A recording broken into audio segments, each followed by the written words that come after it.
Na, mau na yun.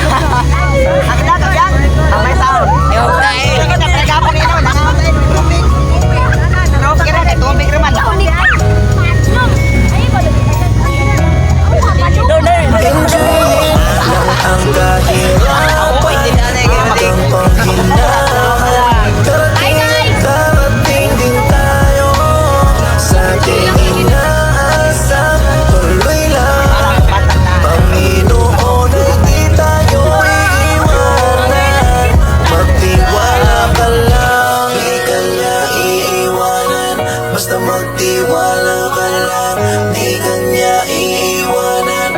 Basta magtiwala. Panginoon, di tayo iiwanan kahit na nahihirapan. Patuloy na gumapang, ituloy mo lang kung anong nasimulan. Huwag magkatubili o magalangan, maniwala sa sarili, umabante at di baling dahan-dahan. Importante, umuusad lang nang walang inaabakan. Danas na ako sa lahat, paghihirap at bigat, makikita sa balat, sa kaliwat ugat, kung paano kataway pinaiyak. Sa bawat pagpatak ay merong aral at inspirasyon na tumatak. Dahilan kung ba't patuloy akong nagsusumikap. Kahit sobra na ang hirap ay nakangiti pa rin umaharap sa araw-araw na pagsubok na laan niya para ako'y tumatag. Kaya in-enjoy ko lang, umahon man hindi, tumama man mali. Importante, problema'y hinarap, kung nakangiti lang ang kahirapan, huwag kang panghinaan.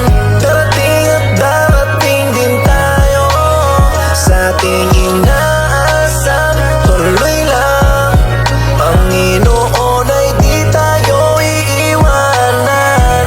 Magtiwala kahit na anong mangyari kutsain, ibaba man ng marami. Kung mahirap ay hindi yan basihan, sipagan at sipagan, kabutihan ay palaging tuloy lang. Napakasarap ang buhay sa simpleng pamumuhay kung saan dito tayo ay sanay. Dati pang naglalakbay sa kahirapan, pagod na ako pero tiniis ko lang at tinitiis ko lang. Lalo't merong pamilyang umaasa, nagbibigay pag-asa, nagtutulak para umabante pa, para ituloy ko pa ang mga nasulat na at pinapangarap pa. Kahit di man sigurado, malabo man masyado ay tinutuloy-tuloy. Kahit para na akong lumalangoy sa nagbabagang kumunoy.